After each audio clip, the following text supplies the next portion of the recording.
السلام عليكم ورحمة الله وبركاته. عاملين ايه حبايبي؟ هنعمل مع بعض النهاردة طريقة القراقيش بطريقة سهلة وبسيطة جدا، مفيهاش اي حاجة خالص، هتبقي هتنفذيها على طول.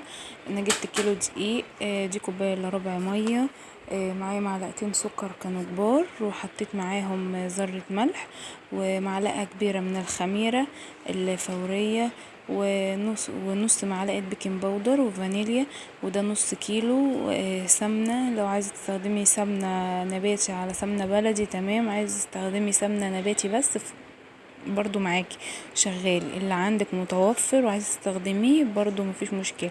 لو عايزاها ناشفة قوي استخدمي 450 جرام وبدل النص كيلو بالظبط. انا جبت بقى الطبق وبدأت احط فيه الدقيق دوت لجميع الاستخدامات. انا بجيبه بس بستخدمه لكل حاجة. نزلت بقى بالسكر، ونزلت برشة الملح، يعني ذرة بسيطة كده مش كتير، ونزلت بالخميرة، ونزلت بالبيكنج باودر. وهبدأ بقى ان انا اقلب كل المكونات دي مع بعضها. بتقلبيها كويس، الخطوة دي كويس قوي علشان الخميرة تدخل في الدقيق كلها والتخمير بتاع الدقيق يكون كله في سوي واحد. انا كده خلاص، يعني خلطت المكونات كلها مع بعضها الجافة. هبدأ بقى اعمل كده، اوسع مكان في النص كده، وديت زبدة انا مش سخنة، ديت زبدة يا دوبك بدرجة حرارة المطبخ، يا دوبك انا مدفياها بس كده ومخليها تسيح، عشان لو نزلتي بيها على طول على الخميرة هتموتها لك. ونزلت بنص معلقة من الفانيليا السايلة، ممكن انت تنزلي بكيس من بكيس من الفانيليا. ده شكلها. انا مش بعجن فيها، انا يا دوبك بخلي العجين الدقيق يتشرب من السمنة. انا كده ده الدقيق اتشرب من السمنة خالص. هبدأ بقى اجيب كوباية الا ربع، دي كوباية الا ربع مية. بدأت ان انا اجيب المية واحطها تدريجيا، وابدأ برضو يعني انا مش بعجن برضو، انا بلم المية برضو فيها. هي خدت الكوباية الا ربع من المج اللي انتوا شايفينه ده كده. انا حطيت كمية المية كلها وعجنتها برضو، وحطيتها على الرخامة بصراحة عشان كان الطبق صغير شوية مكانش مساعدني. فحطيتها على الرخامة عشان ابدأ افتح كده في العجينة زي ما انتوا شايفين. انا بكف ايديا كده وبفضل افتح في العجين لحد ما الاقي العجينة خلاص بقى بسم الله ما شاء الله زي ما انتوا شايفينها كده، مش محتاجة اي حاجة تاني. هبدأ بقى ان انا اجيب الطبق اللي كنت بعجن فيه، هجيبه واحطها وهسيبها تخمر. هسيبها تخمر خالص. يعني انتي بقى على حسب التخمير يعني على حسب التخمير بتاعها. انت شوفي هتاخد وقت، لو الجو حر عندك مش هتاخد اصلا نص ساعة، لو الجو ساقع هتاخد شوية، يعني مثلا ساعة ولا حاجة. دوت شكلها بعد ما اختمرت، شكلها عامل زي القطن، يعني بصوا هي باينة شكلها عامل زي القطن خالص. انا هبدأ بقى ان انا اقسمها جزئين، عشان انا هعمل جزء بالعجوة والجزء التاني هعمله سادة. لو انتي حابة تعمليه بالعجوة او بالملبن برضو مفيش اي مشكلة، عايزة تعملي كله سادة، عايزة تعملي كله بالعجوة، على حسب ما انتي تحبي. انا جبت دلوقتي بقى العجينة. انا هبدأ اخد قطعة من العجينة كده، وهبدأ اعملها زي رول كده زي ما الحاجة بتعملها. طبعا الحاجة لازم تقوم تساعدني، قالت لي لازم اساعدك، فقامت هي تعمل الرول اللي هنا كان طويل قوي، بسم الله ما شاء الله كان طويل، فاحنا قطعنا حتة منه، خدنا نصه بس، وبططنا النص التاني زي ما انتوا شايفين كده. وهي الحاجة بتبدأ تسويه يعني كده، بتبدأ تسويه كده بالراحة من الجنبين. وده السمك بتاعه، انا هوريكم السمك بتاعه نص سنتي، يعني مش ما تخليهاش تخينة قوي عشان لما بتدخل الفرن بتعلى اكتر. ده السمك بتاعه زي ما انتوا شايفين اهو.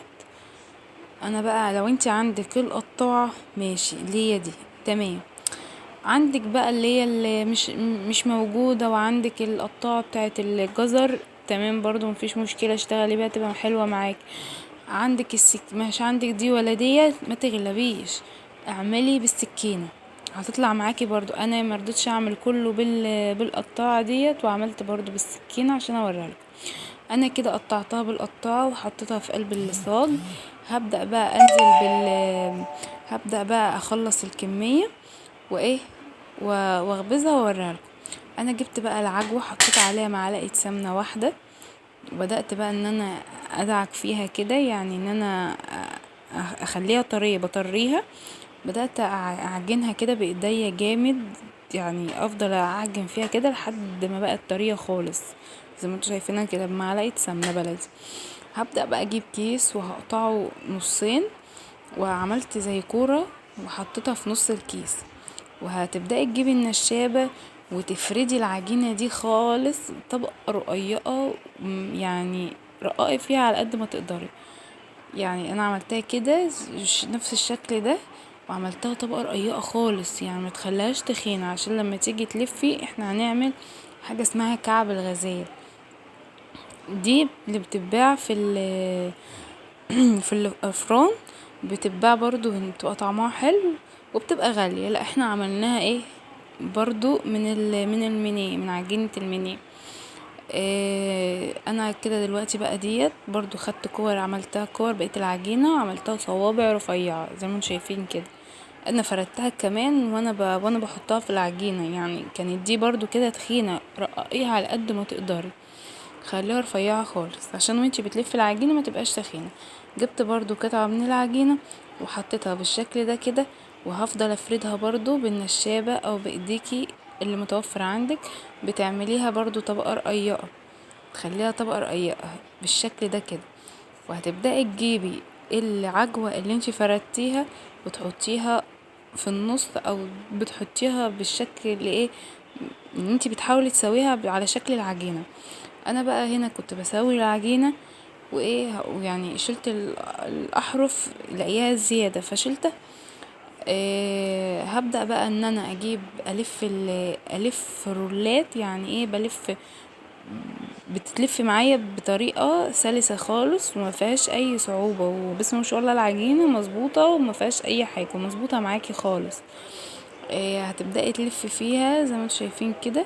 يعني انا بلف كده بيها، لفيت لفة والتانية والتالتة، رحت جايبة السكينة، يعني دي كانت تالت لفة. جبت السكينة وقطعت بايه من نص العجينة، قطعتها كده. وهبدأ برضو ان انا الف الجزء التاني، يعني انا هلف الجزئين بنفس الشكل اللي انا وريتهولكم، وده الشكل اللي انا وريتهولكم. هبدأ بقى اقطعها بالشكل ده. انتي بقى حابة ان انتي تكبريها وتدخنيها، ده في ايديك انتي، هيبقى بسمك العجينة. انتي بقى اللي هتحبي اذا كانت كبيرة ولا صغيرة. انا حطيتها في الصواني وحطيتها على ايه، وحطيتها في الفرن على درجة حرارة متوسطة. ده كعب الغزال اللي عملناه. وده بصوا شكله بيبقى بالشكل ده كده، ويبقى طعمه والله العظيم بسم الله ما شاء الله حكاية. وعملت برضو معاكو الصوابع الاهيت اللي انا كنت مشكلاها بالعجلة بتاعت المنيه، وده اللي كنت مشكلاه بالسكينة وريتهولكوا. ودوت انا كنت ده اللي كان بالصوابع. انا فردت العجينة برضو وحطيتها كده في النص ولفيت لفتين، وبدأت اقطع برضو بالعجينة، يعني سهلة خالص. انا عملت التشكيلة كلها قدامكم اهيت، وطعمها ولا ألذ من كده. قومي جربيها وسهلة خالص. لو الفيديو عجبكم لايك وشير، والسلام عليكم ورحمة الله وبركاته.